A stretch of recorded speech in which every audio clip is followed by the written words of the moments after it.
Graça e paz. Hoje estou maratonando. Sétimo mandamento. Não adulterarás. Êxodo 20:14. Não adulterarás.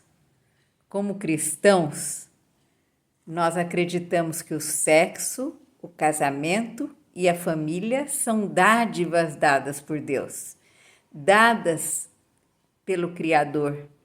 Desde o começo, Deus os fez homem e mulher, macho e fêmea. O livro de Gênesis, ele traduz de uma forma poética toda a criação de Deus. Por isso, nós temos o casamento criado por Deus. Deus criou o homem, a mulher e os abençoou. Crescei e multiplicai-vos. Olha, saia da casa dos seus pais e vão se tornar uma só carne.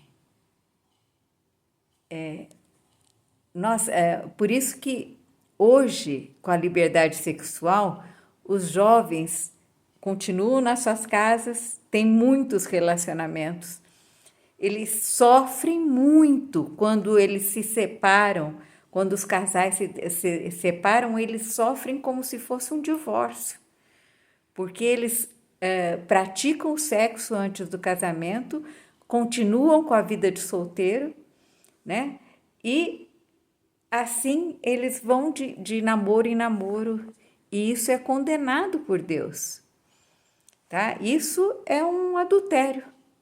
O mandamento não adulterarás agride diretamente o casamento, outras formas de relacionamento, né? Outras formas de casamento não inclusas, né? Outras formas como a imoralidade sexual, o sexo antes do casamento. Por causa disso mesmo, né? Então, o que fazer?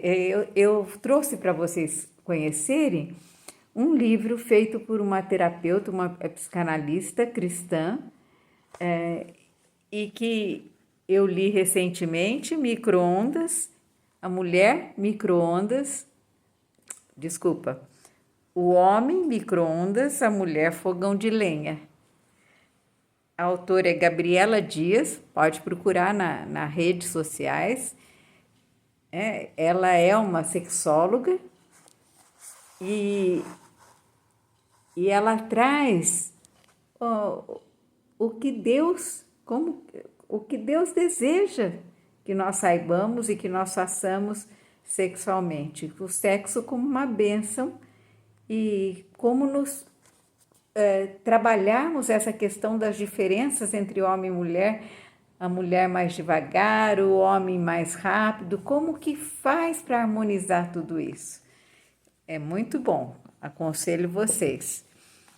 Um outro livro que eu queria mostrar para vocês é este, é muito antigo já, era dos meus filhos quando mocinhos, Café com Deus, guia devocional para pessoas que não dispõem de muito tempo, em cartoons.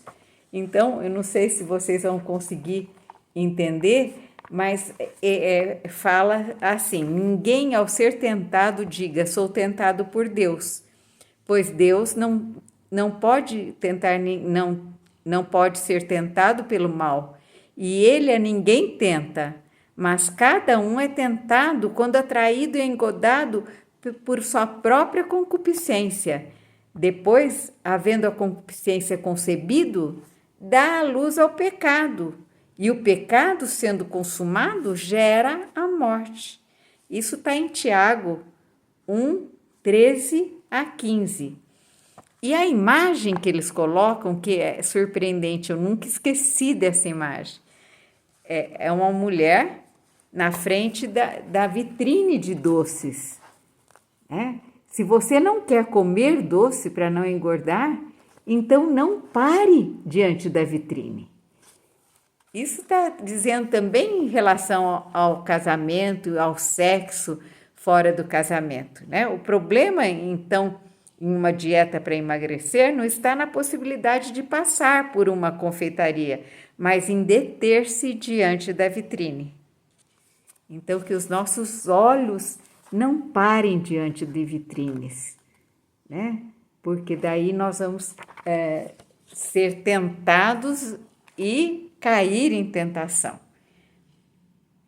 O cristão, ao casar-se, eu já falei sobre isso, ele faz um compromisso diante de Deus, e ele faz um compromisso com Deus, né? Ao invés de 2, são 3.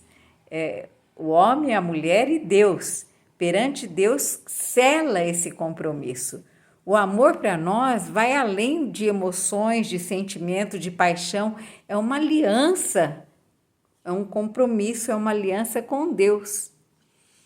Também deve ficar claro para nós que a parceria com pessoas do mesmo sexo é inaceitável, é incompatível com a ordem natural criada por Deus.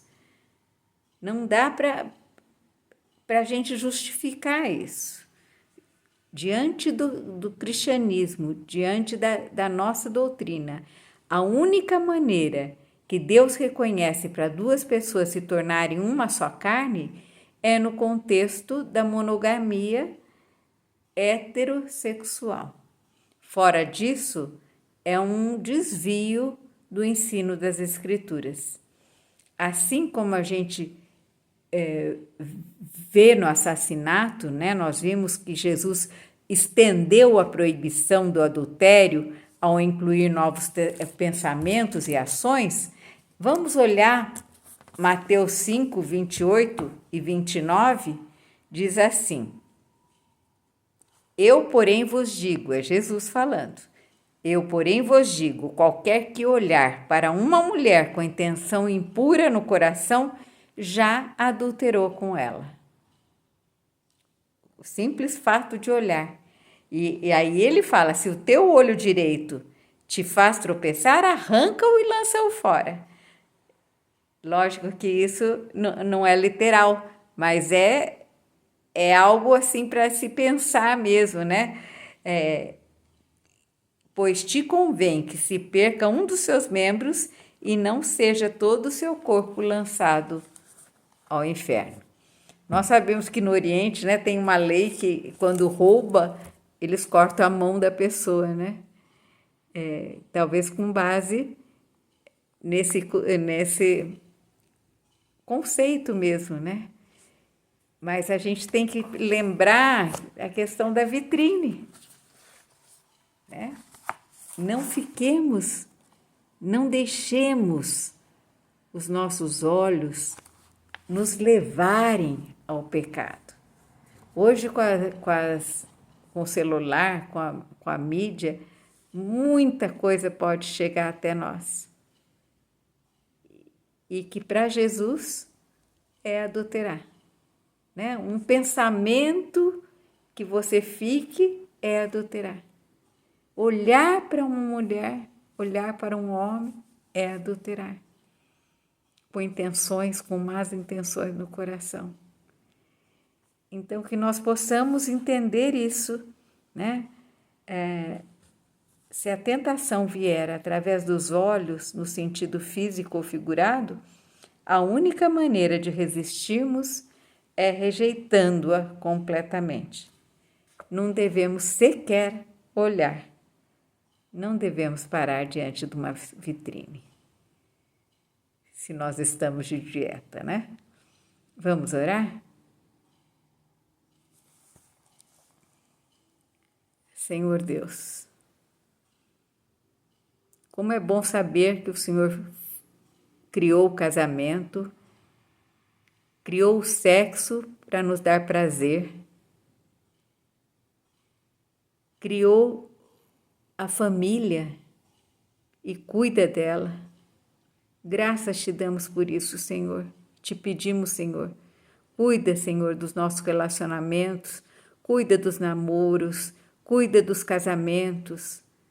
Ajude-nos a amar a nossos maridos, as nossas mulheres. Ajude-nos, Senhor, a cumprirmos os seus mandamentos. Sabemos que por nós mesmos fica muito difícil e contamos com a sua ajuda para nos fazermos mais perfeitos, menos pecadores. E que nós possamos diariamente te buscar para sermos fortalecidos. Graças te damos, Senhor, porque o Senhor pensou em tudo. Deu os mandamentos, mas Deus também deu também o escape, deu também o Espírito Seu em nós para nos fortalecer e somos muito gratos, somos gratos, Senhor. Continua agindo nos nossos corações, continua agindo nas nossas vidas, fortalece o nosso amor, fortalece o nosso casamento, dá-nos, Senhor, paciência, dá-nos do fruto do Espírito, Senhor. Dá-nos longanimidade, paciência, bondade, fidelidade, Senhor. Nós te agradecemos no nome santo de Jesus. Amém e amém. Amém?